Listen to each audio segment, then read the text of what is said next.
Um filho de bilionário estava morrendo, perigoso, lento e invisível. Uma rara doença do sangue o consumindo por dentro. Apenas um tipo sanguíneo poderia salvar. Lo, AB, negativo. Menos de 1% da população. E por 2 anos, 24 meses seguidos, uma mulher aparecia todo mês. Enrolava a manga, doava seu sangue. Depois voltava ao trabalho de esfregar o chão no mesmo hospital. 3 andares abaixo da criança que ela mantinha viva. Ela não fazia ideia de cujas veias seu sangue estava fluindo. E ele, um homem que valia R$ 2 bilhões, um homem que construiu um império salvando vidas de crianças com tecnologia, não fazia ideia de que a única coisa mantendo seu filho respirando era uma mulher que ele passava todo dia sem ver. Então uma noite ele descobriu tudo. E a mulher que salvava seu filho havia 2 anos estava bem ali, de joelhos, esfregando o sangue de outra pessoa do chão do hospital. O que ele fez em seguida mudaria a vida dela para sempre ou provaria que a gratidão dos poderosos sempre vem com um preço. 2 anos antes, Amara tinha acabado de terminar um turno de 12 horas da noite. Seus pés doíam nos sapatos, que já estavam gastos além do ponto de reposição havia 6 meses. Suas mãos estavam secas e rachadas por causa do desinfetante hospitalar. O tipo que mata tudo na sua pele, inclusive a própria pele. Seu uniforme tinha desbotado de azul marinho para algo mais próximo de cinza. Ela cheirava a alvejante, cera de piso e dor de outras pessoas. Eram 7h15 da manhã. Ela deveria ter ido para casa, deveria ter se arrastado para a cama em seu pequeno apartamento e dormido até o próximo turno começar. Mas em vez disso, Amara virou à esquerda no saguão, passou pela cafeteria, passou pela lojinha de presentes, desceu pelo corredor que a maioria das pessoas nesse hospital nem sabia que existia. Ela entrou no banco de sangue. A enfermeira na mesa olhou para cima e sorriu. Já conhecia a Amara, de volta de novo todo mês. Como um relógio. Amara sentou na cadeira de doação do jeito que a maioria das pessoas senta num café, casual, rotina, como se doar um pedaço de si mesma fosse só mais uma terça-feira. A enfermeira amarrou a borracha no braço de Amara e bateu para encontrar a veia. Você sabe, disse ela enquanto preparava a agulha, seu tipo sanguíneo é algo especial, AB negativo. Menos de 1% das pessoas têm. Estamos sempre em falta dele, sempre. Tem talvez um punhado de doadores regulares em toda a cidade com o seu tipo. E a maioria deles não aparece todo mês como você faz. Amara observou a agulha deslizar para dentro. Observou seu sangue escuro e quente começar a encher o saco. Ela não se encolheu. Nunca se encolhia. Você já se pergunta quem recebe? A enfermeira perguntou. Seu sangue, quero dizer. Não podemos te contar, obviamente. Anonimato do doador. Uma vez que sai daqui, é processado, tipado, cruzado e enviado para onde for necessário. Você nunca vai saber em que corpo ele termina. E eles nunca vão saber que veio de você. Amara balançou a cabeça. Eu não preciso saber. Minha mãe costumava dizer algo lá em casa. Ela dizia que o sangue é a única coisa que ricos e pobres compartilham igualmente. Quando você doa a vida em si. Ela dizia essa frase do jeito que algumas pessoas dizem orações. Não dramático, não tentando ser profundo, só afirmando algo que ela acreditava até os ossos. A enfermeira terminou a coleta, rotulou o saco, colocou no refrigerador junto com os outros. O sangue de Amara seria testado, processado e entregue a um paciente em até 48 horas. Esse era o sistema. Anônimo, eficiente, invisível. Uma pessoa doa, outra pessoa recebe. E nenhum dos dois nunca sabe que o outro existe. Amara pressionou o algodão contra a parte interna do cotovelo e segurou ali. Ela já tinha feito isso 7 vezes antes daquele dia. 7 meses de doação silenciosa. Ela não fazia por reconhecimento, não fazia por dinheiro. Não havia dinheiro. Doação de sangue é gratuita. Você doa, eles pegam e o único pagamento é um biscoito e um copinho pequeno de suco de laranja que Amara sempre aceitava porque tinha aprendido havia muito tempo a nunca recusar comida de graça. Ela sentou na cadeira de recuperação pelo tempo exigido de 15 minutos, bebeu seu suco, comeu seu biscoito e então se levantou, colocou o casaco quente de volta e saiu do banco de sangue do mesmo jeito que tinha entrado. Silenciosamente, sem ninguém olhando. Ela não sabia de quem as veias seu sangue iria fluir. Ela não precisava saber, mas se ela tivesse sabido, tudo sobre sua vida teria sido diferente. Fique comigo, porque a criança recebendo o sangue de Amara agora é alguém cujo nome você vai reconhecer. Amara trabalhava no turno da noite no Hospital Infantil São Judas, das 19 às 7, 5 noites por semana, às vezes 6 quando precisava da hora extra, o que era a maioria das semanas. Seu título oficial era auxiliar de enfermagem, CNA, o degrau mais baixo na escada do hospital. Ela ganhava R$15,40 por hora. Depois dos impostos, isso dava cerca de R$2.100 por mês. Em São Paulo, onde o aluguel de um quarto em um bairro seguro custava mais que isso, seu trabalho era simples, pelo menos no papel. Trocar lençóis, esvaziar comadres, limpar superfícies, medir sinais vitais, ajudar pacientes a comer, ajudá-los a ir ao banheiro, ajudá-los a fazer as coisas que a doença roubava deles. Um CNA é a pessoa que toca os pacientes mais e recebe o menos. Médicos veem pacientes por minutos. Enfermeiras veem por trechos do turno, mas os CNAs vivem naqueles quartos. Eles são os que ouvem o choro às 3 da manhã, os que seguram a mão de uma criança quando os pais foram para casa dormir, os que notam quando algo muda na respiração de um paciente antes que qualquer monitor capte, e eles são invisíveis, não metaforicamente, literalmente invisíveis. Médicos passavam por Amara toda noite como se ela fosse mobília. Enfermeiras davam instruções sem tirar os olhos dos prontuários. Famílias de pacientes às vezes falavam sobre ela enquanto ela estava bem ali como se ela não pudesse ouvir. Ela era ruído de fundo, um corpo que esfregava, levantava e limpava para que as pessoas importantes pudessem fazer seu trabalho importante. Seu supervisor, Marcos Oliveira, se certificava de que ela soubesse seu lugar. Marcos dirigia as operações noturnas de limpeza e CNA com a energia de um homem que acreditava que eficiência era uma religião e compaixão era desperdício de minutos faturáveis. Você é uma CNA, Amara, não uma terapeuta. Limpe o quarto e siga em frente. Ele tinha dito isso a ela 3 semanas antes, quando a pegou sentada com uma criança de 6 anos que não conseguia dormir. A criança estava chorando. Amara estava contando uma história sobre um pássaro que voava pelo oceano. Marcos tinha feito uma advertência. Você tem 14 quartos para virar esta noite, disse ele sem olhar para ela. Eu não me importo se a criança está chorando. Isso é para as enfermeiras. Você está aqui para limpar. Faça seu trabalho ou eu encontro alguém que faça. Amara não discutiu. Ela tinha aprendido havia muito tempo que discutir com pessoas que tinham poder sobre seu salário era um luxo que ela não podia pagar. Não quando sua mãe precisava dela. Denise Ozei tinha 67 anos e estava morrendo lentamente. Doença renal crônica, estágio 4. Ela precisava de diálise 3 vezes por semana. Mesmo com convênio, que Amara mal conseguira pelo hospital, os custos de bolso eram esmagadores. Coparticipações, medicamentos, transporte para o centro de diálise, a dieta especial que Denise precisava, mas nem sempre podia pagar. Tudo somava cerca de R$3.000 por mês. Dinheiro que Amara não tinha. Dinheiro que ela fazia de alguma forma, pegando todo o turno extra, comendo uma refeição por dia, usando sapatos até a sola se desfazer. Ela nunca contava a ninguém no trabalho sobre sua mãe. Nunca reclamava, nunca pedia ajuda. Só aparecia, fazia seu trabalho, doava seu sangue uma vez por mês e ia para casa. Toda manhã, às 7h30, Amara saía do hospital e ia para o ponto de ônibus 2 quarteirões a leste. E toda manhã, ela passava pelo mesmo outdoor na Avenida Paulista. Um anúncio enorme de uma empresa chamada Lumedicor AI. O slogan dizia, salvando vidas de crianças com o poder da IA. Abaixo, uma criança sorrindo. Abaixo disso, um logo que valia bilhões. Amara passava por aquele outdoor todo dia sem olhar 2 vezes. Ela não sabia quem era dono da Lumedicor AI.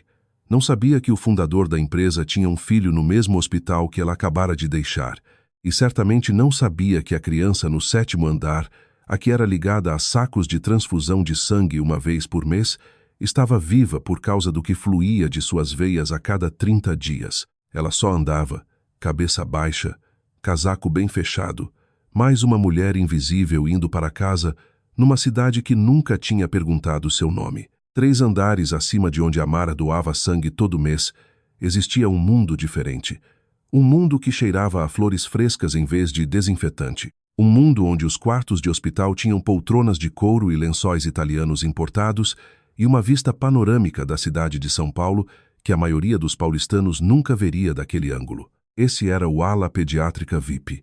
E no quarto 714, um menino de 4 anos chamado Elias Valente assistia desenhos às 14, enquanto um saco de sangue vermelho escuro pingava lentamente no seu bracinho. Seu pai sentava ao lado dele. Lorenzo Valente, 46 anos, fundador e CEO da Lumedicor AI, uma empresa avaliada em R$ 2 bilhões que usava inteligência artificial para diagnosticar doenças raras em crianças em 47 pascalizes. O rosto de Lorenzo tinha estado na capa da Exame 2 vezes.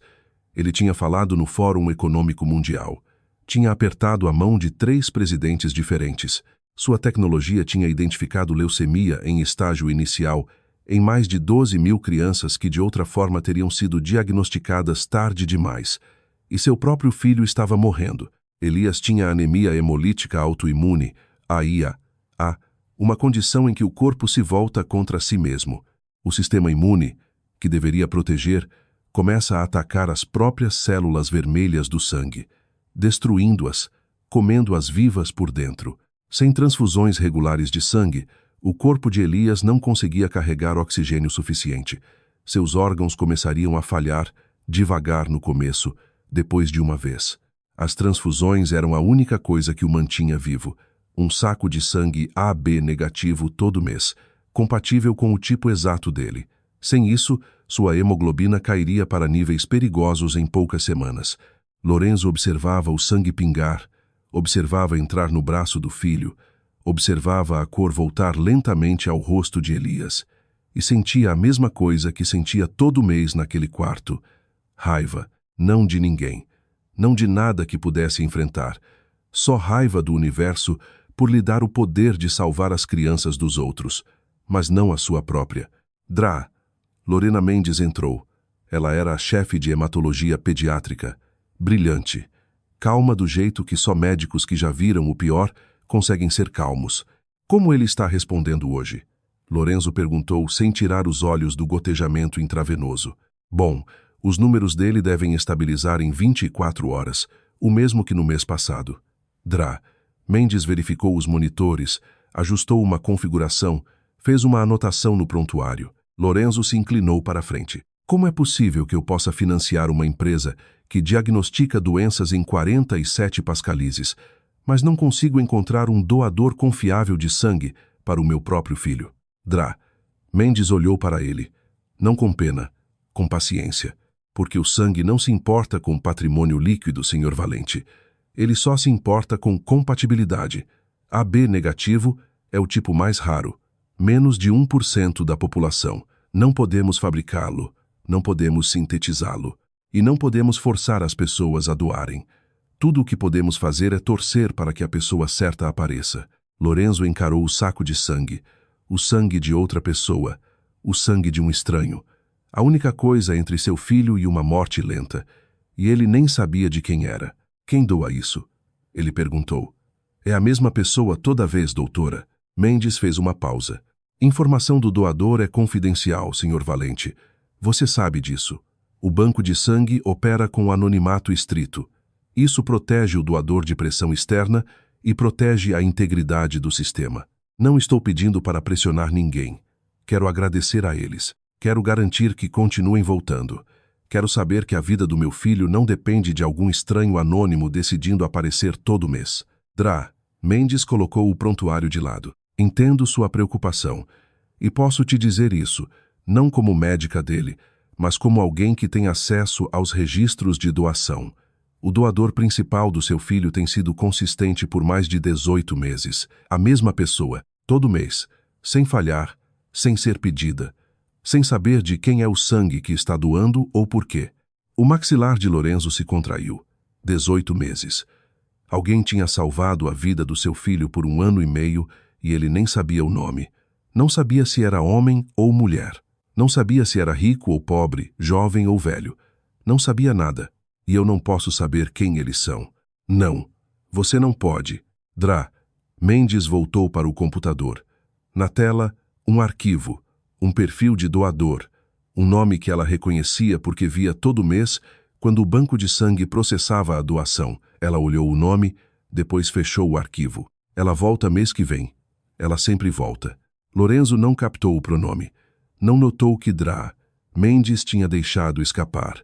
Estava focado demais no filho, focado demais no saco de sangue, focado demais na terrível e humilhante realidade de que todo o seu dinheiro, toda a sua tecnologia, todo o seu poder não podiam fazer o que um estranho anônimo fazia de graça. Se você já está investido nessa história, inscreva-se agora e ative as notificações, porque o que está prestes a acontecer entre Amara e o menino no quarto 714 vai partir seu coração da melhor forma possível. Era uma noite de terça, 23h47. O sétimo andar estava quieto, do jeito que hospitais ficam quietos depois da meia-noite.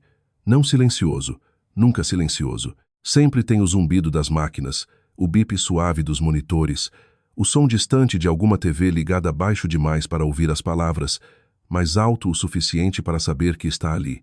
Amara empurrava seu carrinho de limpeza pelo corredor. Quarto por quarto, limpar, passar pano, verificar o lixo, repor o álcool em gel, seguir em frente. Ela já tinha feito isso 1000 vezes. Podia fazer de olhos fechados. O quarto 714 era o próximo da lista. O quarto VIP. Ela bateu de leve, sem resposta. Empurrou a porta. O quarto estava escuro exceto pelo brilho azul do monitor cardíaco e uma pequena luz noturna em forma de foguete. Na cama, um menino pequeno estava sentado ereto contra 2 travesseiros, bem acordado, olhos grandes, escuros e assustados. Ei, querido! Amara manteve a voz baixa. Você está bem? O menino olhou para ela. Estudou seu rosto. Ele era pequeno para 4 anos, magro do jeito que crianças doentes ficam magras, não de fome, mas da doença que lentamente roubava a capacidade do corpo de produzir o sangue de que precisava. Não consigo dormir, sussurrou ele. Está escuro demais e o bip é assustador. Amara olhou para a porta. Tinha 13 quartos para limpar ainda naquela noite. Marcos checaria seu progresso a um yaga. Ela já estava atrasada. Deveria ter seguido em frente. Em vez disso, estacionou o carrinho no corredor, voltou para dentro do quarto e sentou na cadeira ao lado da cama. Qual é o seu nome? Perguntou ela. Elias. Bom, Elias, eu sou Amara e vou te dizer o seguinte. Que tal eu ficar alguns minutos? Só até você sentir sono. Tudo bem? Ele assentiu, pequeno, grato. Amara contou sobre o oceano em Gana, sobre como as ondas soam diferentes lá do que no Brasil, sobre os pescadores que saem antes do amanhecer e voltam com redes cheias de prata, sobre sua avó que dizia que o oceano se lembra de toda pessoa que já foi gentil com ele. Elias escutou. Seus olhos ficaram pesados, mas antes de dormir, ele enfiou a mão debaixo do travesseiro e puxou um pedaço de papel, um desenho, giz de cera em papel de impressora, o tipo de arte que só uma criança de 4 anos consegue fazer. Essa é a moça do sangue, disse ele, segurando para a Amara ver. Ela olhou. Uma figura palito, pele marrom, mãos grandes segurando um coração vermelho. A moça do sangue? Amara perguntou. Ela vem todo mês. Elias apontou para o suporte de soro ao lado da cama, onde ainda pendia o saco de sangue vazio da última transfusão. Eu não sei quem ela é, mas meu pai diz que alguém me dá sangue para eu ficar forte. Eu chamo ela de moça do sangue. Ela me faz sentir melhor. Amara sentiu algo se mexer no peito. Algo quente, algo doloroso. Você acha que a moça do sangue sabe que está me salvando? Elias perguntou, a voz ficando mais suave enquanto o sono o puxava para perto. Amara olhou para aquela criança, aquele menininho corajoso com seus desenhos de giz e sua luz noturna de foguete e seu corpo que lutava uma guerra que não podia vencer sozinho. Tenho certeza que sim, querido, e tenho certeza que ela fica feliz em fazer. Elias sorriu, fechou os olhos. Em 1 minuto, estava dormindo. Amara ficou ali mais um momento, olhando o desenho, olhando o saco de sangue vazio. Ela não conectou os pontos. Como poderia? Não tinha motivo. Era só uma auxiliar que limpava quartos e doava sangue separadamente em partes diferentes do mesmo prédio, nunca sabendo que aqueles dois atos eram parte da mesma história. Ela ajeitou o cobertor nos ombros de Elias, colocou o desenho na mesinha de cabeceira e silenciosamente empurrou o carrinho de volta para o corredor. Amara não fazia ideia de que a criança que estava cobrindo era a mesma criança que ela salvava havia 19 meses. E não fazia ideia de que em 5 meses a verdade viria à tona da pior forma possível. Amara Osei veio para o Brasil quando tinha 17 anos. Veio com uma bolsa integral para estudar pré-médico na Universidade de São Paulo. Veio com uma mala que pesava mais que ela, 2 livros de texto que já tinha lido da capa a capa e um sonho tão grande que mal cabia no peito. Ela ia ser médica. Lá em Accra, aquele sonho tinha sido tudo. Sua mãe, Denise, tinha trabalhado 3 empregos para colocar Amara na escola secundária, vendido tecido no mercado de manhã, limpado escritórios à tarde, pegado roupa para lavar à noite, tudo para que a filha pudesse estudar, tudo para que a filha pudesse se tornar a coisa que Denise nunca teve chance de ser. O dia em que Amara recebeu a carta da bolsa, Denise segurou com as 2 mãos e chorou. Não lágrimas tristes, o tipo de lágrimas que vem quando algo que você rezou a vida toda finalmente aparece no papel. Você vai curar pessoas, Denise tinha dito. Isso é o que você nasceu para fazer. E Amara acreditou. Acreditou durante o primeiro ano de faculdade, quando o curso era brutal e a solidão era pior. Acreditou durante o segundo ano, quando entrou na lista do reitor nos 2 semestres e o professor de química orgânica disse que ela tinha as melhores mãos do laboratório. Acreditou durante a primeira metade do terceiro ano, quando começou as rotações clínicas e sentiu pela primeira vez que estava exatamente onde deveria estar. Então sua mãe ligou. Os rins de Denise estavam falhando. Os 2. Doença renal crônica estágio 3 avançando rápido para estágio 4. Ela precisava de diálise, precisava de remédios, precisava de tratamento que custava mais dinheiro do que ela tinha ganhado em uma década. Amara fez as contas. Fez várias vezes sentada no chão do quarto da República, às 2 da manhã, com uma calculadora e uma pilha de contas. Diálise no Brasil custa em média o equivalente a dezenas de milhares de reais por ano. O convênio cobre parte se você tiver convênio, o que Denise não tinha. Ainda não. Há um período de carência. Há coparticipações. Há remédios que custam centenas de reais por frasco. Há custos de transporte e exigências dietéticas e as 1000 pequenas despesas que se acumulam em torno de uma doença crônica. Amara não podia pagar a faculdade e o tratamento da mãe. Podia pagar um, não os 2. E essa nunca foi realmente uma escolha. Ela largou no final do terceiro ano, 3 semestres antes de terminar, 3 semestres antes das inscrições para a escola de medicina, 3 semestres antes de se tornar DRA, Amara Osei. Em vez disso, virou auxiliar de enfermagem, porque era a certificação mais rápida que podia conseguir, porque hospitais sempre estavam contratando, porque o salário era suficiente para cobrir as coparticipações de Denise se Amara nunca gastasse dinheiro em mais nada. E porque a mantinha dentro de um hospital, mesmo que não fosse médica, mesmo que nunca fosse ser uma agora, ela ainda estava lá, ainda no prédio onde a cura acontecia, ainda perto o suficiente para tocar, mesmo que não pudesse praticar. Algumas pessoas teriam ficado amargas. Algumas teriam passado todo o turno lamentando a carreira que perderam. Amara não. Não porque não sentisse a perda. Sentia todo dia. Sentia toda vez que um médico dava uma ordem que ela poderia ter dado. Toda vez que trocava uma comadre sabendo que poderia ter lido o prontuário. Toda vez que ficava no elevador ao lado de residentes mais jovens, que ela vestindo jalecos brancos que deveriam ser dela. Mas sua mãe tinha lhe ensinado algo havia muito tempo que impedia a amargura de criar raiz. Quando Amara tinha 14 anos, Denise a levou para um drive de doação de sangue no centro comunitário em Accra. Era a primeira vez de Amara doando. Ela estava nervosa, com medo da agulha, com medo do sangue.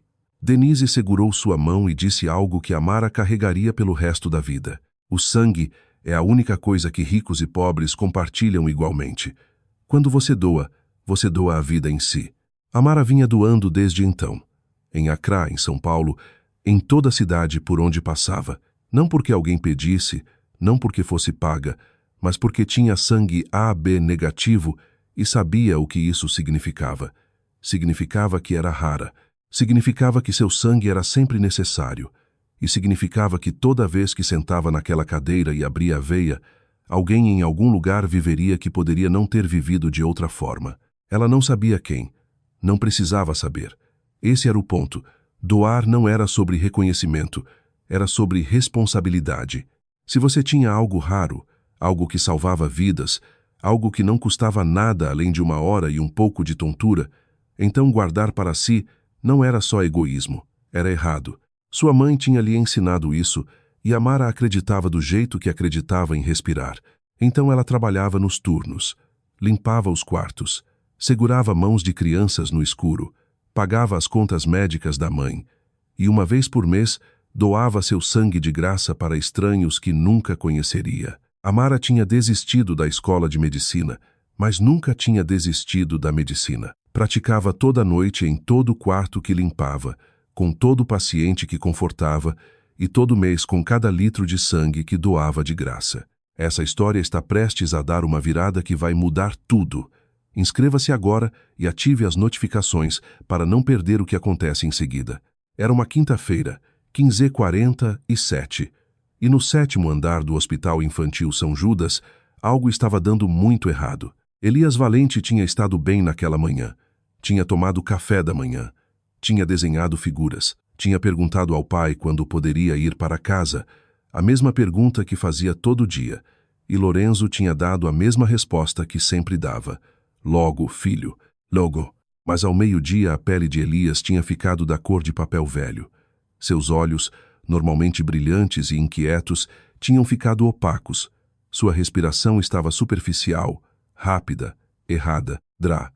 Mendes foi chamada às 13h15. Às 13h30 ela estava no quarto lendo o painel de sangue dele, e seu rosto disse a Lorenzo tudo o que ele precisava saber antes que ela dissesse uma única palavra. Ele está em crise hemolítica, doutora, disse Mendes. O corpo dele está destruindo células vermelhas mais rápido do que já vimos. A hemoglobina está em 5,2 e caindo. O que isso significa? Lorenzo perguntou, embora parte dele já soubesse. Significa que os órgãos dele não estão recebendo oxigênio suficiente. Se não elevarmos a hemoglobina nas próximas 6 horas, estamos falando de falência de órgãos, começando pelos rins, depois o coração. Lorenzo apertou a grade da cama. Os nós dos dedos ficaram brancos.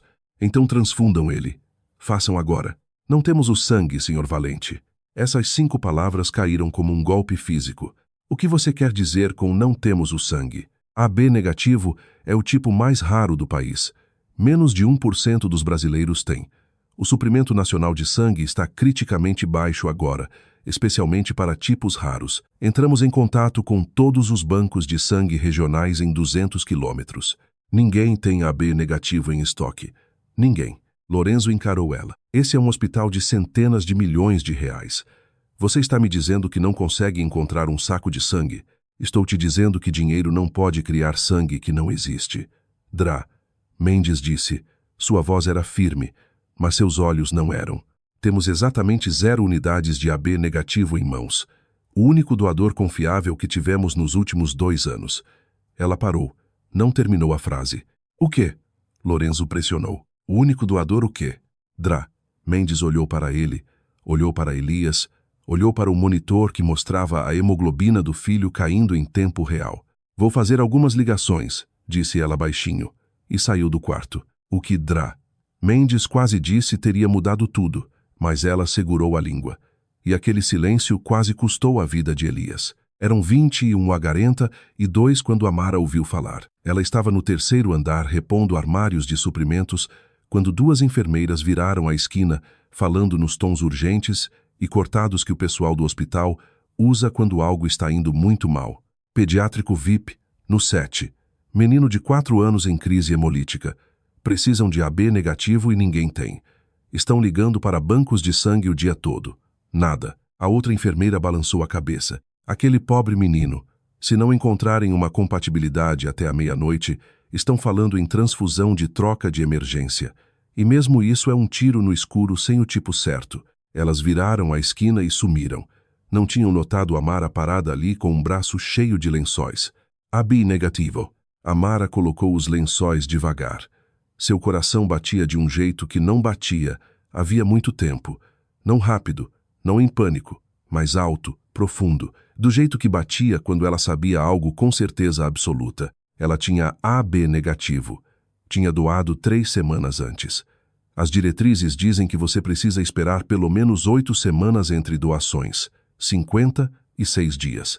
Ela estava em 21. Doar agora seria cedo. Cedo demais. Seus níveis de ferro talvez não tivessem se recuperado. Ela poderia ficar tonta. Poderia desmaiar. Em casos raros, doar com muita frequência pode causar anemia grave, do tipo que coloca o doador numa cama de hospital. Amara sabia de tudo isso. Doava havia tempo suficiente para saber as regras de cor. Também sabia que em algum lugar acima dela, uma criança estava morrendo porque ninguém em toda a cidade tinha o que ela tinha. Ela caminhou até o banco de sangue, empurrou a porta. A mesma enfermeira que sempre tirava seu sangue olhou surpresa. Amara, você não está para doar por mais 5 semanas. Eu sei. Estou aqui porque ouvi que precisam de AB negativo. Eu tenho. Pegue o meu. A enfermeira balançou a cabeça. Não posso. Você doou 3 semanas atrás. Sua hemoglobina talvez não esteja alta o suficiente. Se eu tirar agora e seus níveis caírem, estou te colocando em risco. Existem protocolos. Eu sei as regras, Amara disse, e sua voz era calma, firme. A voz de uma mulher que tinha tomado a decisão antes de entrar pela porta. Também sei que em algum lugar neste hospital, uma criança está morrendo porque ninguém tem o que eu tenho. Então pegue meu sangue. Eu lido com as consequências. A enfermeira hesitou. Olhou para a tela. Olhou para Amara. Depois chamou Dra. Mendes. Dra. Mendes chegou 4 minutos depois. Olhou para Amara e algo mudou atrás dos olhos dela. Algo pesado. Algo que ela não podia dizer porque Dra. Mendes sabia. Sabia exatamente para onde aquele sangue iria. Sabia o nome da criança, sabia o nome do pai, e sabia que a mulher parada na frente dela em uniforme desbotado e sapatos gastos, oferecendo seu próprio sangue ao custo da própria saúde, tinha mantido aquela criança viva por quase 2 anos, sem nunca ser informada. Ela queria dizer. Queria contar tudo para Amara. Queria dizer. O menino que você está salvando é o mesmo menino para quem você contou histórias na última terça.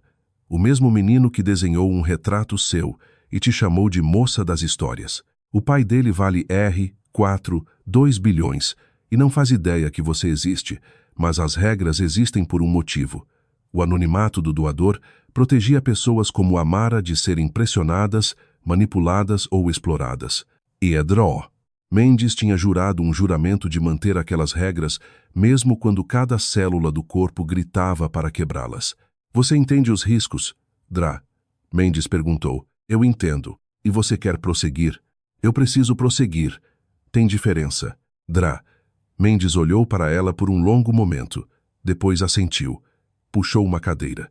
A agulha entrou. O sangue de Amara, escuro e quente e cheio dos anticorpos que combinavam com apenas um menininho 3 andares acima, começou a encher o saco. Ela fechou os olhos, sentiu o puxão familiar, a leve tontura que sempre vinha quando doava cedo demais, com muita frequência.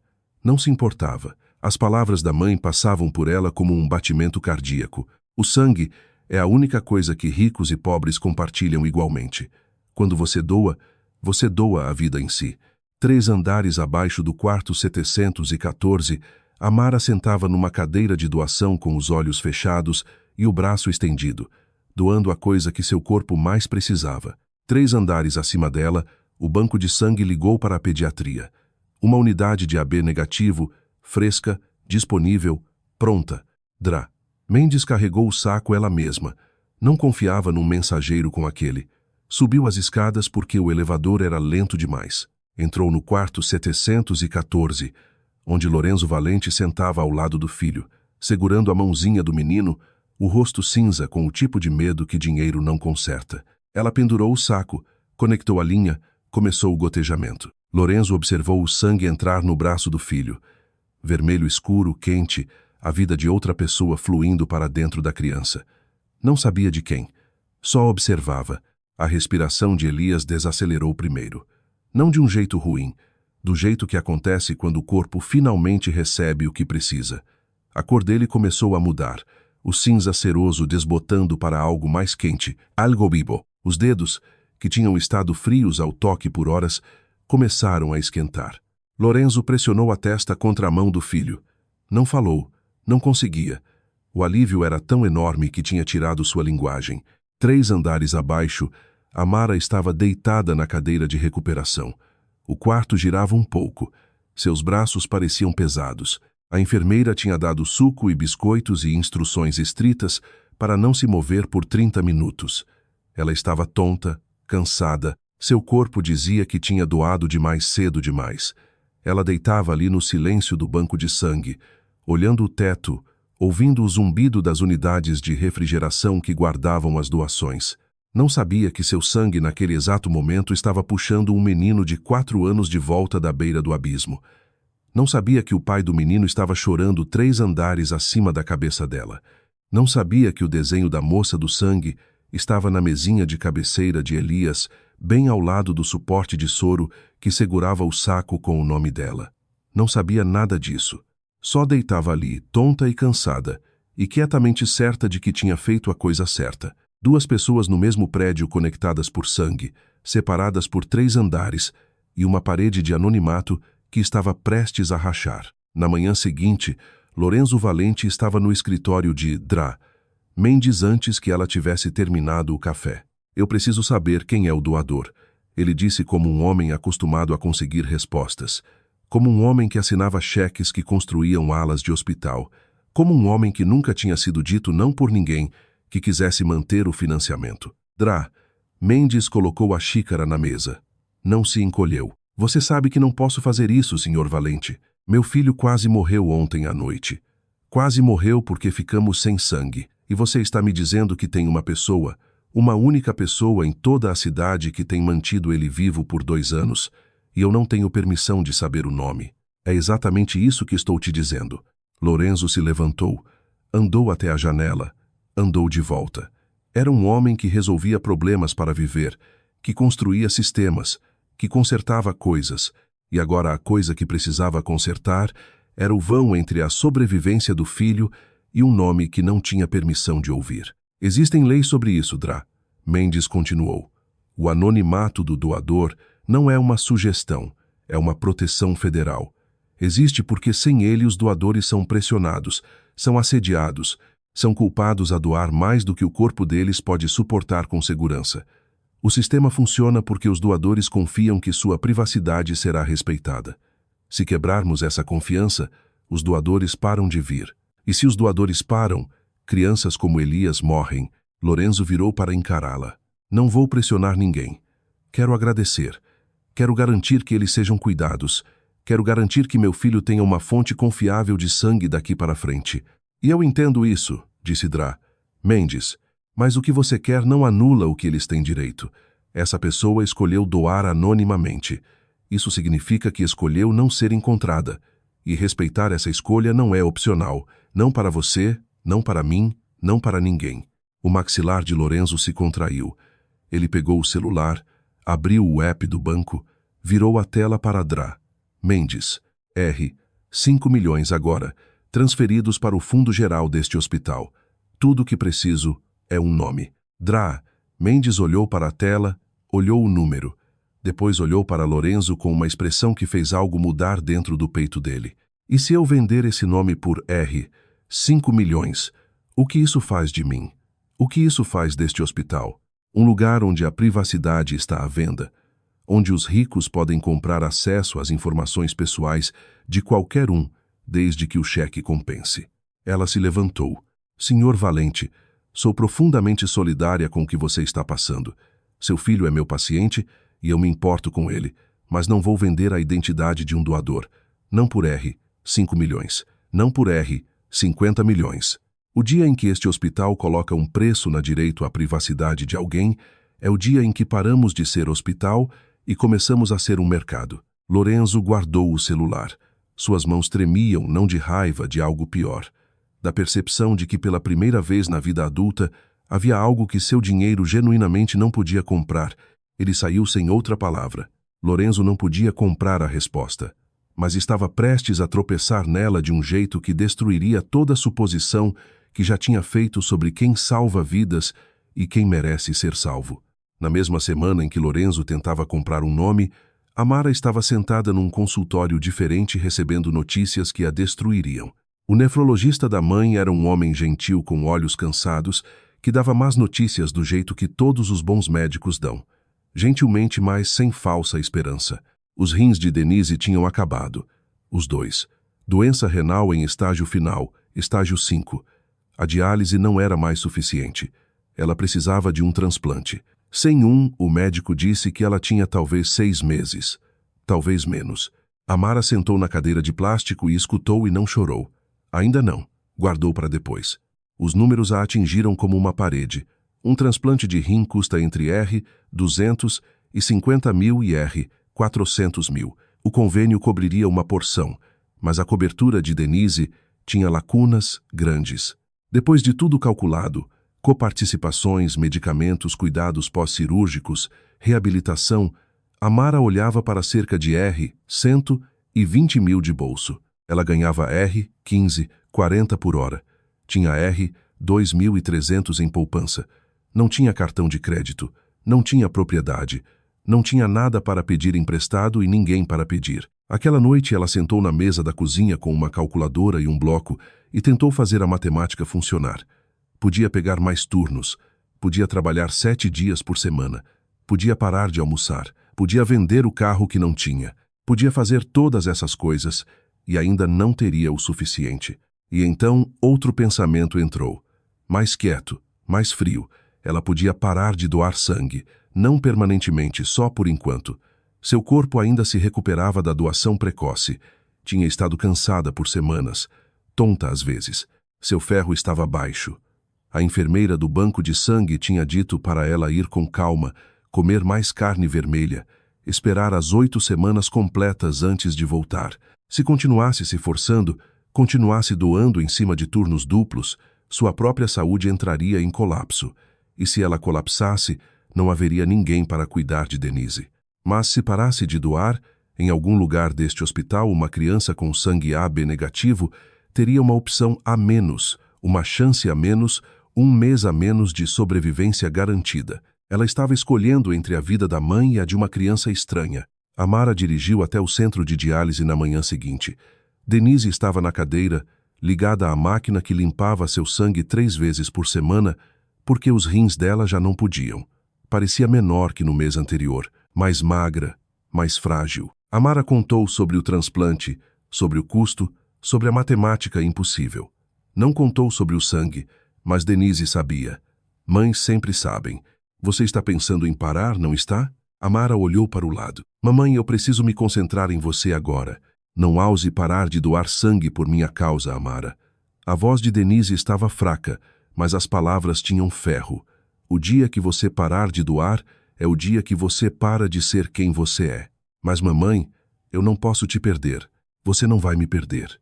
Denise estendeu a mão e pegou a de Amara. O aperto era frágil, mas os olhos eram ferozes. Mas não me salve deixando a criança de outra pessoa morrer. Não é quem eu criei.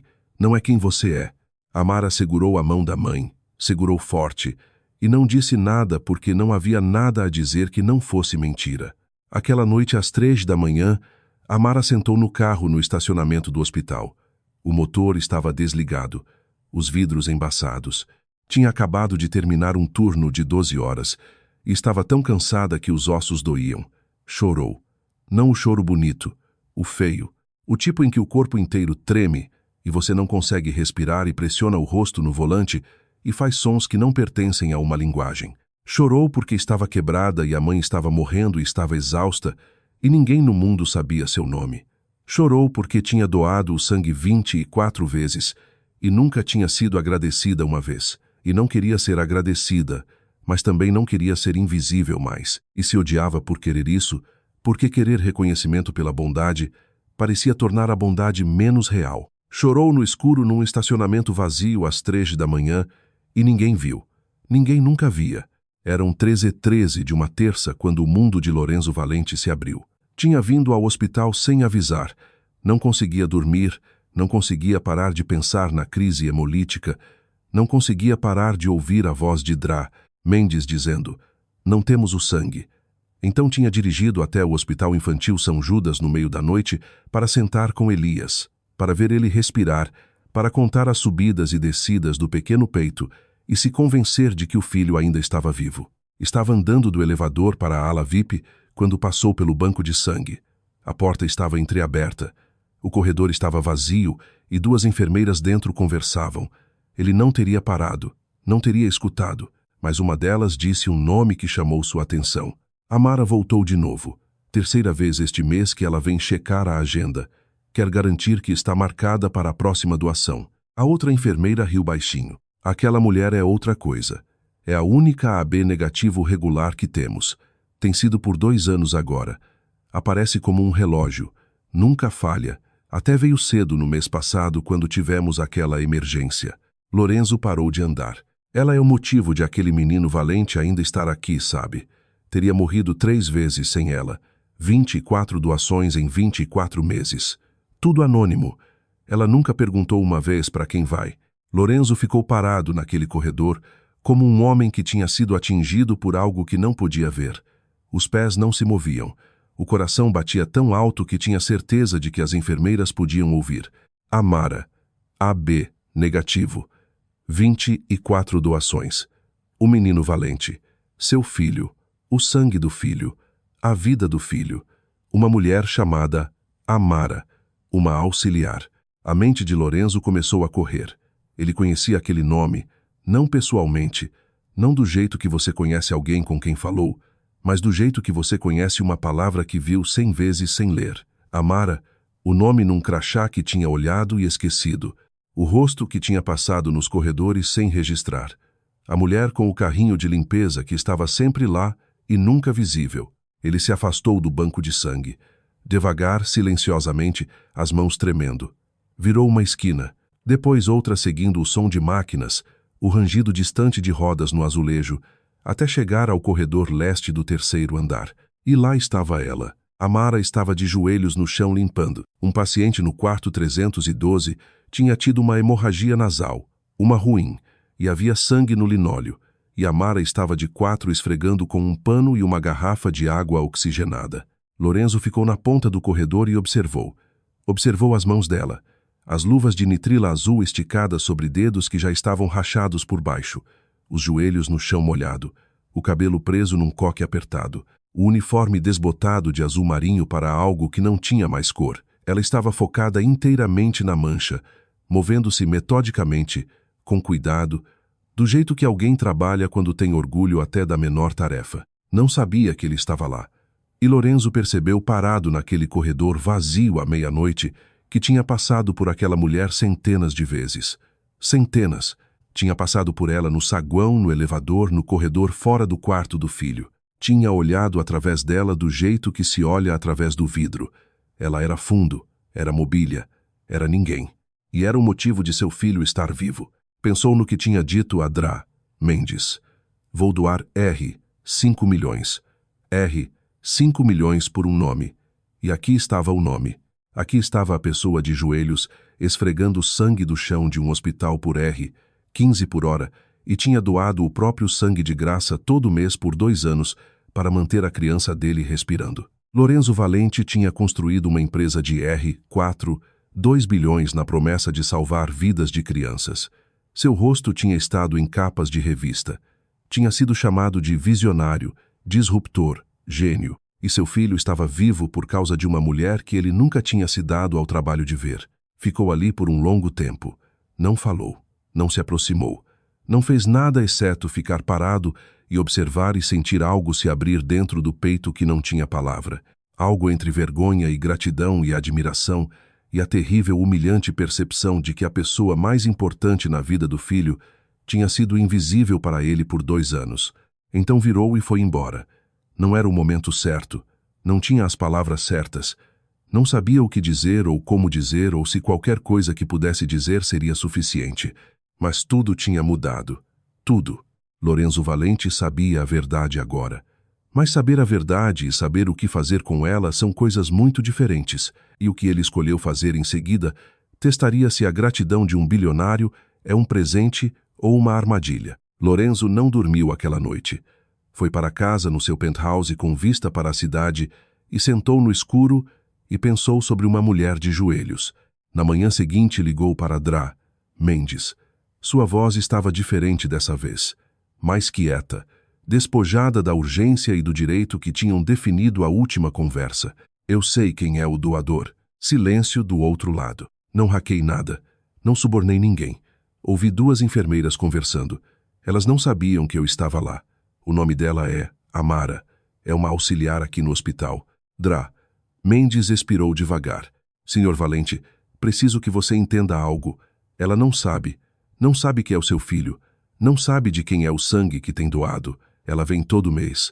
Doa e volta ao trabalho e nunca faz uma única pergunta. Eu sei, Lorenzo disse.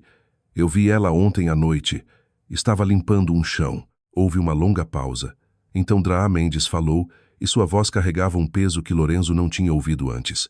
Há coisas que você deveria saber sobre ela, coisas que posso compartilhar porque não são registros médicos e porque francamente você precisa entender quem é essa mulher antes de decidir o que fazer em seguida.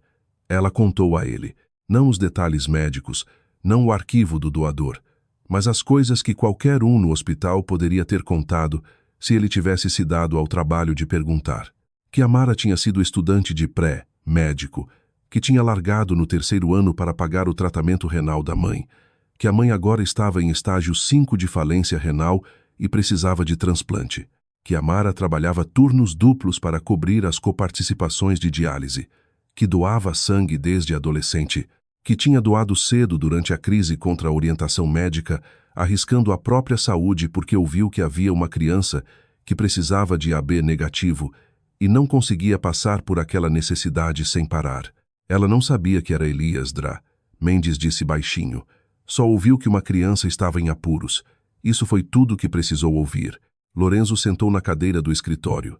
Uma cadeira que custava milhares de reais numa sala com vista para o skyline de São Paulo, num prédio que levava o nome dele na parede do saguão, e pensou sobre uma mulher que ganhava menos num ano do que sua cadeira custava. Uma mulher que tinha desistido do sonho de ser médica para salvar a mãe.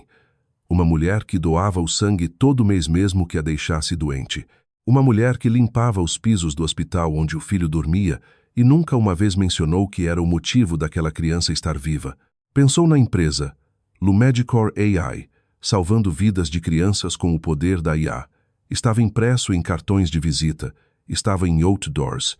Era o slogan de um império de R4, 2 bilhões construído na ideia de que tecnologia podia resolver os problemas da saúde humana.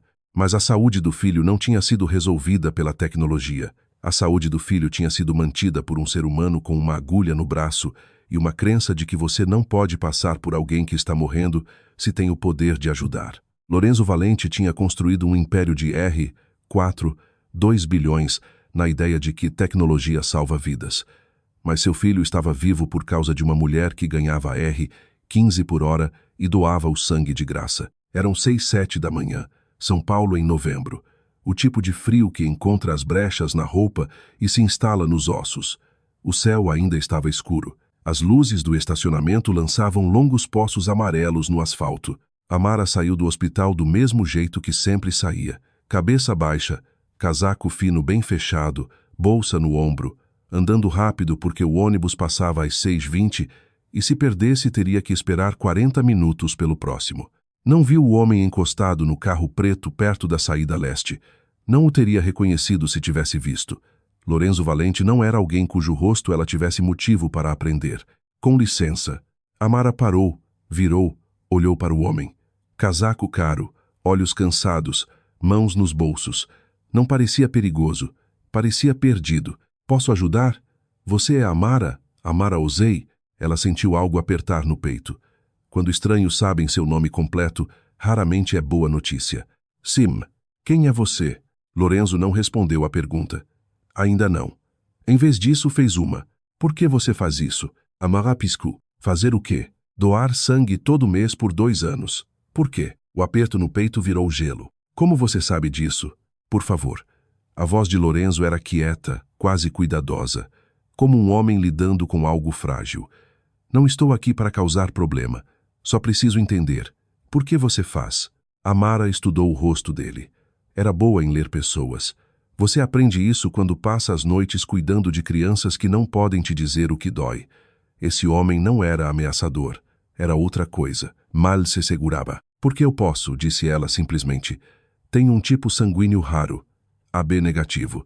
Não somos muitos, e as pessoas morrem quando o suprimento acaba. Então eu apareço. É isso. É isso? Lorenzo repetiu. É isso? Ficou quieto um momento. Vapor da respiração subia e desaparecia. Meu nome é Lorenzo Valente. Tenho um filho chamado Elias. Ele tem 4 anos. Tem sido paciente deste hospital por mais de 2 anos. Tem uma condição que destrói as células vermelhas dele. Sem transfusões regulares, ele morre. E o único tipo sanguíneo que combina com o dele é AB negativo. Amara sentiu o chão mudar sob os pés. Não fisicamente. Mas algo dentro dela se mexeu. Algo que ainda não conseguia nomear. Por 24 meses, Lorenzo continuou. Uma pessoa tem mantido meu filho vivo. Um doador. A mesma pessoa todo mês. Anônimo, consistente, nunca falhou uma vez. O hospital não quis me dizer quem. Não podia. Confidencialidade do doador. Ele olhou para ela. É você, Amara. É você. O estacionamento estava muito quieto. Um carro passou na rua. Em algum lugar um pássaro chamou no escuro. Amara ficou perfeitamente imóvel. Seu filho, disse ela. Que quarto ele está? 714. 7º andar. Ala VIP. O quarto com a luz noturna de foguete. Ela sentiu algo rachar dentro do peito. Não quebrar, rachar. Do jeito que uma semente racha quando algo dentro dela começa a crescer. Elias, sussurrou. Você conhece ele. Eu limpo o quarto dele no turno da noite. Às vezes ele não consegue dormir. Eu conto histórias. O rosto de Lorenzo mudou. Algo atrás dos olhos desabou. Ele fala sobre uma moça do sangue, Amara disse. E sua voz tremia agora. Ele chama o saco de sangue de moça do sangue. Ele desenhou um retrato meu uma vez. Uma figura palito com pele marrom e mãos grandes, segurando um coração vermelho. Disse que a moça do sangue vem todo mês e o faz sentir melhor. Ela olhou para Lorenzo. Seus olhos estavam molhados. A moça do sangue sou eu. Sou a moça do sangue. Lorenzo assentiu. Não conseguia falar. Amara pressionou a mão contra a boca. Ficou parada num estacionamento de hospital às 6 da manhã, num casaco fino no frio congelante, e sentiu 24 meses de doação anônima de repente se tornarem reais. Não um saco de sangue num refrigerador. Não um número num banco de dados. Uma criança. Uma criança específica. Um menino com olhos escuros e luz noturna de foguete que não conseguia dormir no escuro e a chamava de moça das histórias e desenhava retratos de alguém que nunca tinha encontrado o que o mantinha vivo. E aquela alguém era ela. Sempre tinha sido ela. Eu não salvei seu filho, senhor Valente, Amara disse através das lágrimas. Só doei sangue. Qualquer um com AB negativo poderia ter feito o mesmo, mas eles não fizeram. A voz de Lorenzo quebrou. Por 24 meses ninguém mais apareceu. Só você. Ele deu um passo à frente. E então Lorenzo Valente, um homem que valia R4, 2 bilhões. Um homem cujo nome estava em prédios e capas de revista e laterais de alas de hospital, fez algo que chocou Amara até o silêncio. Ele se ajoelhou bem ali no asfalto frio, no casaco caro de joelhos. Mas não se ajoelhou para dizer obrigado. Eu passei por você, disse ele. Sua voz estava crua, 100 vezes. Passei por você no corredor, no elevador, fora do quarto do meu filho. 100 vezes e nunca te vi. Nunca olhei uma vez para o seu rosto. Nunca perguntei seu nome uma vez. Você estava salvando a vida do meu filho, e eu nem sabia que você existia. Por favor, levante, Amara disse.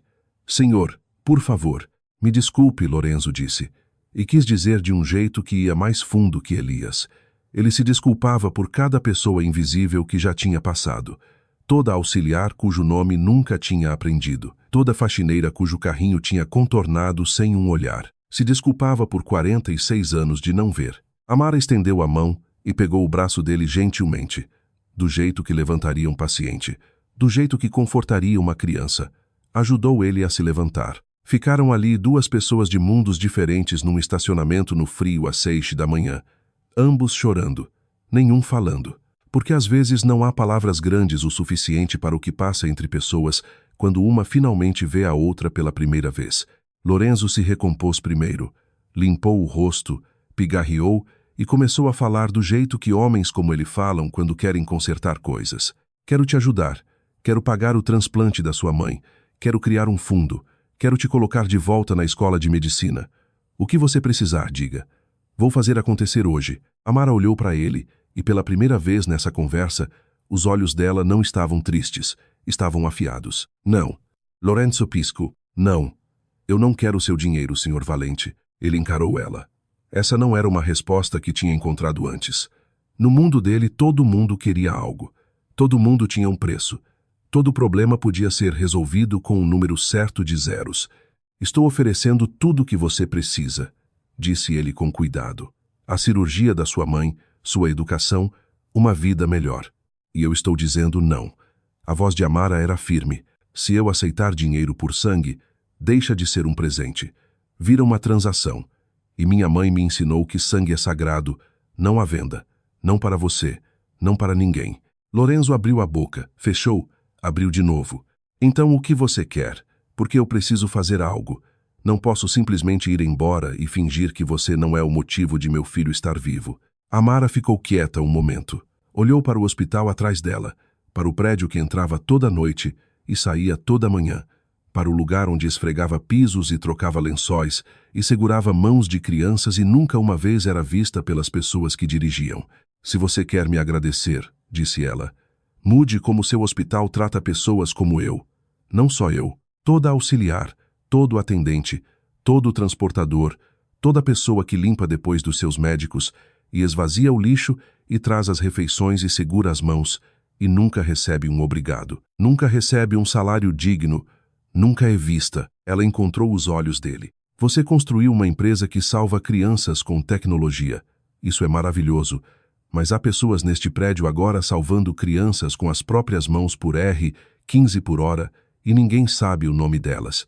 Você quer fazer algo? Comece por aí. Lorenzo ficou no frio, olhando para uma mulher que tinha acabado de recusar mais dinheiro do que ganharia na vida toda. Uma mulher que não queria sua gratidão, queria justiça. Não para si, para todo mundo como ela.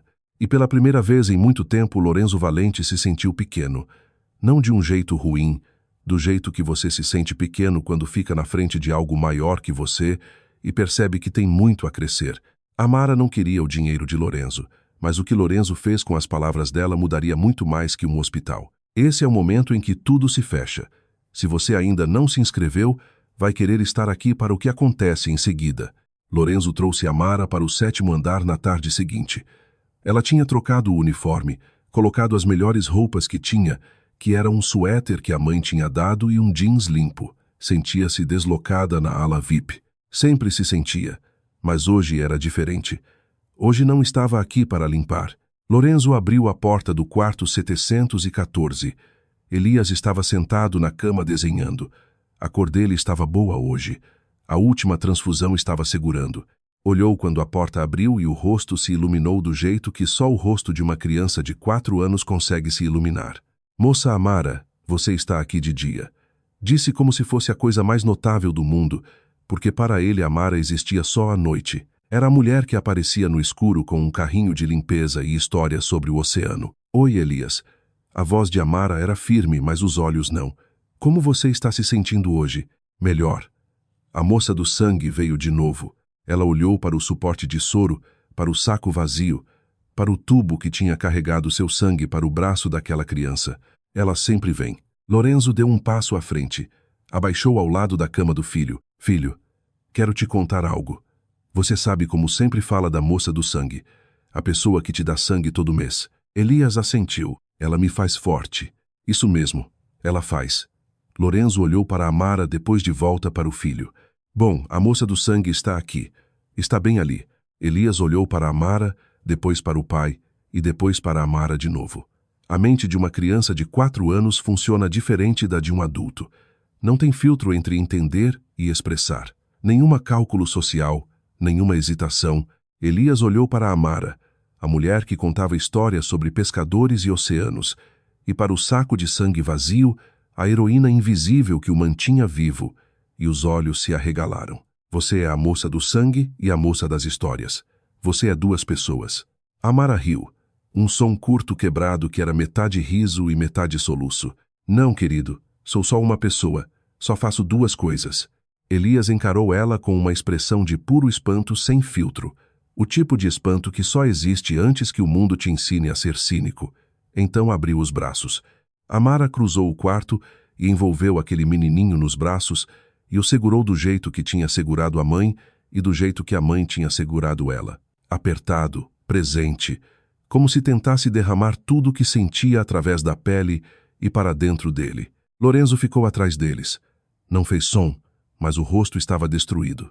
Lágrimas correndo livremente, maxilar apertado, mãos fechadas ao lado do corpo, não porque estava triste, porque estava assistindo algo sagrado e sabia. Elias se afastou, enfiou a mão debaixo do travesseiro e puxou um pedaço de papel, amassado e gasto de meses sendo dormido em cima, carregado e mostrado a toda a enfermeira que entrava no quarto. O desenho, a moça do sangue, uma figura palito com pele marrom e mãos grandes, segurando um coração vermelho.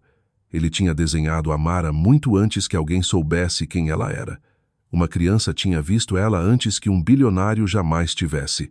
Esse é você, Elias disse, segurando o desenho para Amara. Eu fiz para você. Estava guardando porque sabia que você viria um dia.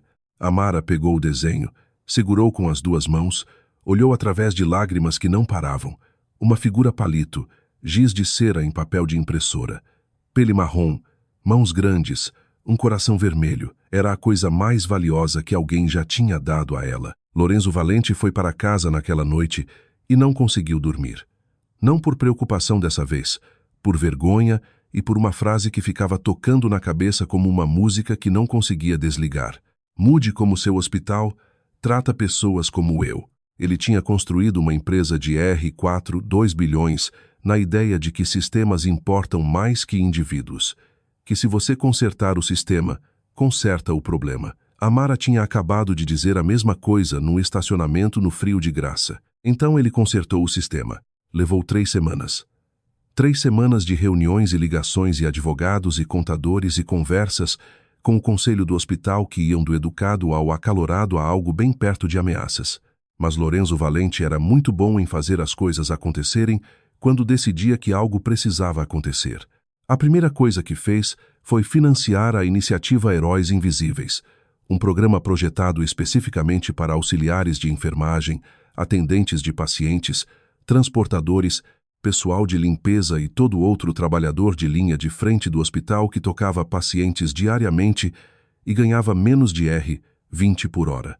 O programa tinha 3 componentes: um aumento de R$4 por hora para todo o pessoal de apoio no Hospital Infantil São Judas, um fundo de desenvolvimento profissional que cobria cursos de certificação, educação continuada e treinamento de habilidades, e uma cerimônia anual de reconhecimento onde trabalhadores de linha de frente eram indicados por pacientes e famílias pelo cuidado que tinham proporcionado. Aqui está algo que a maioria das pessoas não sabe. O Brasil enfrenta uma escassez crítica de auxiliares de enfermagem. Há cerca de 1,4 milhão de auxiliares de enfermagem no país e o campo tem uma das maiores taxas de rotatividade de qualquer profissão. Cerca de 45% dos auxiliares deixam o emprego no primeiro ano, não porque não se importam, porque não podem pagar para ficar. O auxiliar médio ganha entre R$14 e R$17 por hora.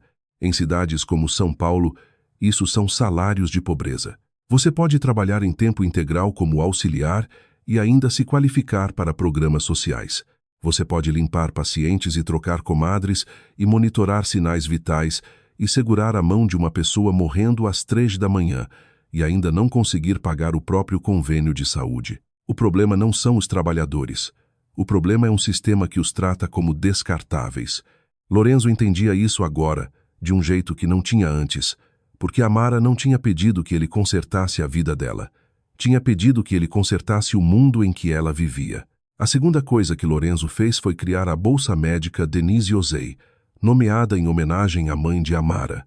Financiada com uma doação inicial de R$10 milhões, a bolsa era aberta a qualquer trabalhador de linha de frente de saúde, auxiliar, atendente, transportador, técnico, Qualquer um que trabalhasse num hospital em papel de apoio e quisesse perseguir educação médica. Mensalidade integral, bolsa integral, sem amarras. Lorenzo não tinha contado a Amara sobre o nome. Tinha escolhido sem perguntar porque algumas coisas você não precisa de permissão para honrar. A terceira coisa que fez foi a maior.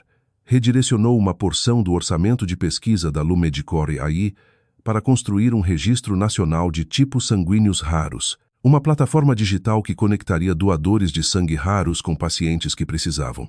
Combinação em tempo real, alertas automáticos.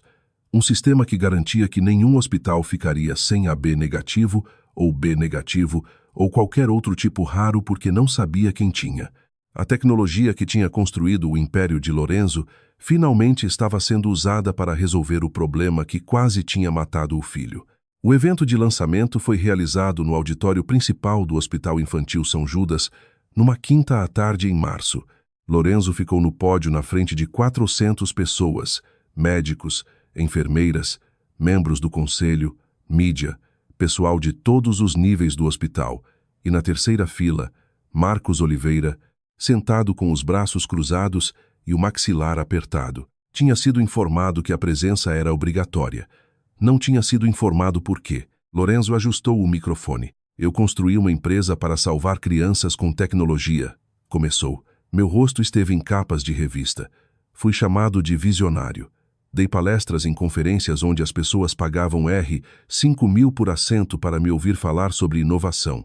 E 6 meses atrás meu filho quase morreu porque este hospital não tinha um saco de sangue. Ele pausou. Meu filho está vivo hoje por causa de uma mulher que trabalha neste prédio. Uma mulher que ganha R$15 por hora. Uma mulher que esfrega pisos e troca lençóis e mede sinais vitais e limpa depois de nós.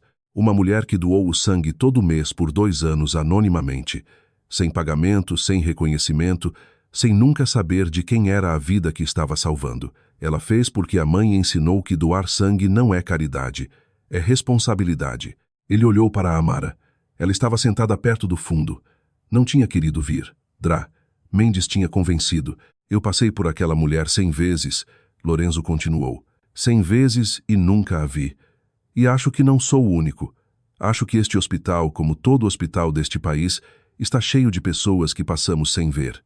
Pessoas que seguram o sistema inteiro e recebem o menos por isso. Pessoas que são as primeiras a tocar um paciente e as últimas a ser agradecidas. Ele virou para Marcos Oliveira. Hoje isso muda. Marcos ficou muito imóvel. O rosto não revelava nada, mas os braços cruzados lentamente caíram para os lados. Lorenzo anunciou a iniciativa Heróis Invisíveis. Anunciou a Bolsa Médica Denise Ozei. Anunciou o registro de sangue raro. E quando terminou, o auditório se levantou. Não por ele, pela ideia de que as pessoas que são vistas menos talvez importem mais. Amara não se levantou. Sentou na cadeira na última fila e chorou baixinho. Não porque estava sendo honrada, porque o nome da mãe estava numa bolsa. Porque as palavras que tinha falado num estacionamento às 6 da manhã tinham virado algo real. Porque pela primeira vez na vida, alguém com poder tinha escutado alguém sem. 1 ano depois, Amara entrou num auditório de aula na Universidade de São Paulo, Faculdade de Medicina. Tinha 35 anos. Carregava uma mochila que ainda tinha um crachá do hospital preso no bolso da frente. Usava os mesmos sapatos que tinha usado no turno da noite, porque não tinha tido tempo de comprar novos, e estava cercada por alunos de 2 anos que nunca tinham esfregado um chão ou tirado sangue do próprio braço ou sentado com uma criança, morrendo às 3 da manhã. Sentou na terceira fila, abriu o caderno, olhou para o quadro onde o professor tinha escrito a primeira lição do semestre. Parecia um sonho, o tipo que você não acredita mesmo enquanto está vivendo. A bolsa Denise Ozei cobria tudo. Mensalidade, livros, uma mesada mensal. Amara tinha se candidatado sem saber quem financiava. A carta tinha vindo do escritório de educação do hospital, formal, oficial, sem menção a Lorenzo Valente. Tinha lido 3 vezes antes de acreditar. E havia algo mais. Sua mãe estava viva. Denise tinha recebido um transplante de rim 4 meses antes. O doador era anônimo. Os custos tinham sido cobertos por um fundo de caridade do hospital que Amara nunca tinha ouvido antes. Mendes tinha ajudado a coordenar a papelada. Tudo tinha sido limpo, oficial, sem amarras, sem nomes. Amara suspeitava. Não conseguia provar, mas sabia como o anonimato funcionava melhor que a maioria. Tinha passado 2 anos doando anonimamente. E agora, pela primeira vez, estava do outro lado daquela parede, recebendo sem saber, grata sem um nome para direcionar a gratidão. A simetria não passou despercebida por ela. Sentou naquele auditório cercada por alunos jovens, o suficiente para serem as crianças que tinha cuidado, e olhou para as mãos. As mesmas mãos, as que tinham esfregado pisos de hospital, as que tinham segurado os braços de crianças doentes no escuro, as que tinham aberto as veias 24 vezes para que o sangue de um estranho pudesse manter um menininho vivo. Essas mãos agora seguravam um livro de medicina. As mesmas mãos, propósito diferente, mesma pessoa. A voz da mãe passava por ela quieta e firme do jeito que sempre fazia quando Amara precisava lembrar quem era. O sangue é a única coisa que ricos e pobres compartilham igualmente. Quando você doa a vida em si. Amara pegou a caneta e começou a escrever. 4 anos depois, numa brilhante manhã de sábado em junho, Amara Osei caminhou pelo palco. Tinha 39 anos. Usava uma beca preta e um capelo com borda verde, a cor da escola de medicina. Seu nome foi chamado pelo reitor da Universidade de São Paulo, Faculdade de Medicina, e quando se levantou, o público explodiu. Não o aplauso educado que recebe todo formando, algo mais alto, algo que vinha da barriga, porque as pessoas naquele auditório conheciam a história dela. Nem todas, mas o suficiente. Os colegas que tinham estudado com ela, os professores que tinham visto ela superar alunos uma década mais jovens, o pessoal do hospital que tinha vindo ver uma dos seus cruzar da linha mais baixa para a mais alta. Ela caminhou até o pódio, recebeu o diploma, doutora em medicina, especialização em hematologia pediátrica, o estudo de doenças do sangue em crianças, o campo exato que tinha definido a vida de Elias, e de um jeito que não podia ter previsto a dela própria. Virou para encarar o público. Na quinta fila, Elias Valente sentava entre o pai e Denise Osei. Elias tinha 11 anos agora, alto para a idade, saudável. A AIRA dele tinha entrado em remissão sustentada 18 meses antes, graças a uma terapia combinada desenvolvida pela divisão de pesquisa da Lumedicor AI, informada em parte por observações clínicas que Amara tinha contribuído durante as rotações de residência. A doença que quase tinha matado, ele tinha se tornado a ponte que conectava o tratamento dele ao treinamento dela. Denise sentava numa cadeira de rodas. Tinha 74 anos agora, magra, mas os olhos eram brilhantes e as costas estavam eretas, e usava os mesmos brincos de ouro que tinha usado no dia em que levou Amara para doar sangue pela primeira vez em Accra. Lorenzo sentava com as mãos cruzadas no colo. Não estava chorando ainda. Choraria. Amara olhou para o público do palco. Centenas de rostos, mas encontrou o que procurava. Elias estava segurando algo, um pedaço de papel, amassado, amarelado nas bordas, rasgado num canto de anos de manuseio. O desenho, a moça do sangue, uma figura palito com pele marrom e mãos grandes, segurando um coração vermelho. Tinha guardado. Por 7 anos tinha guardado. E agora segurava num auditório cheio de pessoas sorrindo para a mulher que tinha sido sua contadora de histórias da meia-noite e sua linha de vida anônima e que agora era oficialmente médica. Amara olhou aquele desenho e sentiu tudo de uma vez. Todo o turno da noite, todo litro de sangue, todo o chão que tinha esfregado, toda vez que tinha sido olhada através como vidro, toda vez que tinha sentado com uma criança assustada no escuro e contado histórias sobre oceanos e pescadores e bondade, tudo levava a isso. Um pedaço de papel na mão de um menino. Não falou, não precisava. Olhou para as mãos.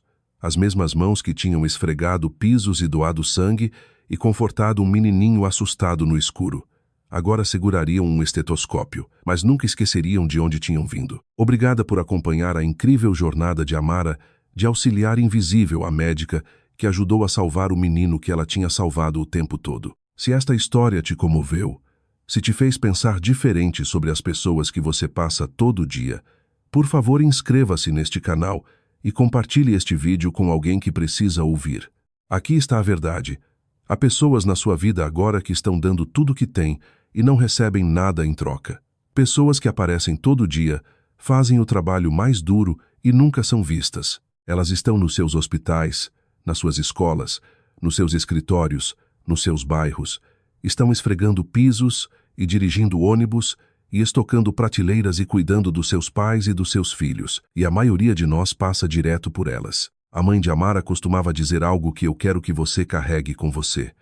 O sangue é a única coisa que ricos e pobres compartilham igualmente. Quando você doa a vida em si. Então tenho duas perguntas para você. Quando foi a última vez que você doou sangue? E quando foi a última vez que você realmente viu alguém que passa todo dia? Deixe sua resposta nos comentários. Compartilhe este vídeo com alguém que dá sem ser visto. E se você ou alguém que você conhece tem um tipo sanguíneo raro, por favor considere se tornar um doador regular. Você pode ser o único compatível para uma criança que está contando com você. Até a próxima, fique gentil, fique doando e nunca subestime o poder do que flui nas suas veias. Inscreva-se agora e ative as notificações para nunca perder outra história como esta.